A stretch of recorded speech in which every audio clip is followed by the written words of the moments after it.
సర్దార్ వల్లభాయ్ పటేల్ 150వ జయంతి సందర్భంగా మాజీ ఉపరాష్ట్రపతి వెంకయ్యనాయుడు, కేంద్ర మంత్రి కిషన్ రెడ్డి, బీజేపీ రాష్ట్ర అధ్యక్షుడు రామచంద్రరావు నివాళులర్పించారు. ఎల్బీ స్టేడియం దగ్గరున్న బాబు జగజ్జీవన్ రామ్ విగ్రహం నుంచి అసెంబ్లీ దగ్గరున్న సర్దార్ వల్లభాయ్ పటేల్ విగ్రహం వరకు ర్యాలీ నిర్వహించారు. ర్యాలీలో బీజేపీ నేతలు, కార్యకర్తలు పాల్గొన్నారు.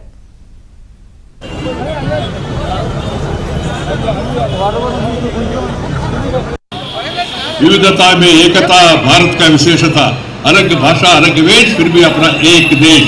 మనందరం కులాలు వేరేనా, మతాలు వేరేనా, వర్గాలు వేరేనా, ప్రాంతాలు వేరేనా, irrespective of caste, creed, sex, religion and region, India is one. Kashmir నుంచి కన్యాకుమారి వరకు, కన్యాకుమారి కటక్ నుంచి కటక్ వరకు ఈ దేశంలో ఉన్నట్టు మన అందరం కూడా ఒకటేనే భావంతో పెరగాల.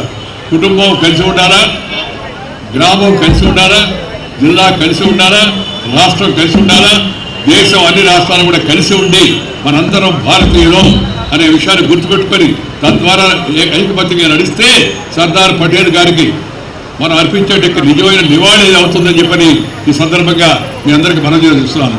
భారతీయ జనతా పార్టీ నిర్ణయించింది ఈ దేశం కోసం, దేశ అభివృద్ధి కోసం బ్రిటిష్ వాళ్ళ వ్యతిరేకంగా పోరాటం చేసినటువంటి అమరవీరుల చరిత్రను ఈ తరానికి, నవతరానికి, యువతరానికి అందించేటువంటి ప్రయత్నం చేస్తా ఉన్నాము. భారత ప్రభుత్వం కూడా అనేక కార్యక్రమాలు తీసుకున్నది. ముఖ్యంగా సర్దార్ వల్లభాయ్ పటేల్ అంటే తెలంగాణ బిడ్డలెవరు కూడా మర్చిపోరు. తెలంగాణలో ఉన్నటువంటి ప్రతి తెలంగాణ బిడ్డ ఇప్పుడున్నటువంటి వాళ్ళని భవిష్యత్తులో కానీ సర్దార్ పటేల్ చేసినటువంటి మనకు సహాయం, సర్దార్ పటేల్ ధైర్యము, సర్దార్ పటేల్ చొరవ ఈరోజు తెలంగాణలో ఈ 3 రంగుల జెండా ఎగరానికి కృషి చేశాడు.